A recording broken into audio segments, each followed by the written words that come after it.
Thank you, Mr. Chairman. Thank you, Secretary in General, for being here today. Secretary Driscoll, are you familiar with NALEMP? I'm not.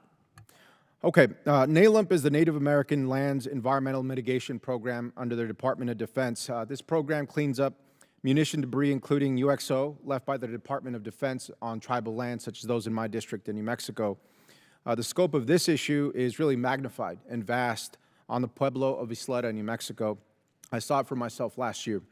Isleta has 8,850 acres of land that the DoD used for munitions testing from 1942 to 1961 under the former Los Lunas Air Force Range, and the DoD left that land contaminated with thousands of munition debris and UXO.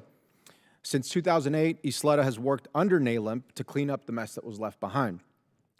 Under NALEMP, the tribes work with the Army Corps of Engineers to report and clean up munition debris, restore the land, and make it safe for its residents, in the case of Isleta, for its cattle grazers.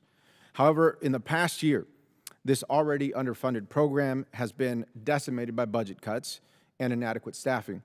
Specifically, the Native American Management System for Environmental Impacts, which is part of NALEMP or NAMSE, is a website that allows tribes and the public to access, report, share maps of clean and contaminated areas, and report information with the Army related to the munition debris that has been taken down now for over a year. Isleta shared with me that last year, a DOJ review of the DoD resulted in terminating that contract with the company that manages the NAMSE website.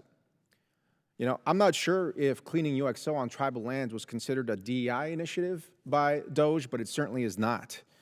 Management of the site was then assigned to DoD employees who then quit or were reassigned before a new contractor was brought on, and yet today the system is completely unusable.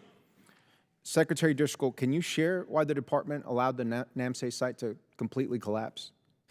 Congressman, just as an Army principle and value, to speak very broadly, we value the communities where we have trained today and in the past, and we commit to working with those communities to repair anything harm that we cause to the land from our training. And so, but specifically to your question, I'll have to follow up with your office.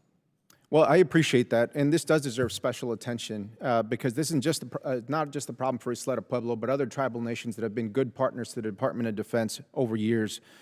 Secretary, will you or someone from your department commit to contacting tribal leaders at Isleta Pueblo to resolve this issue, because they haven't been able to report or get back their old information from this website for over a year now? We absolutely commit to following up with your office to get those details.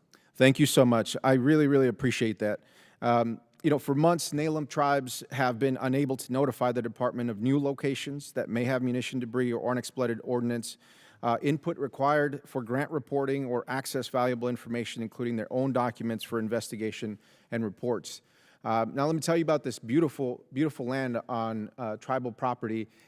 It is now home to a cattle grazing operation that is marred by munition that, when it rains, our monsoon seasons in New Mexico, it uncovers hundreds, in some cases thousands, of unexploded ordnance. So I'm not sure it's safe for the cows, certainly not safe for people. They have one archaeologist on site that was on contract who they had to terminate because they could not have a staffer for the Department of Defense managing the NALEMP program to approve their requests as they have in the past. So it wasn't a lack of funds, but it was a lack of staff, folks that were terminated or reassigned as a result of the DOJ audit.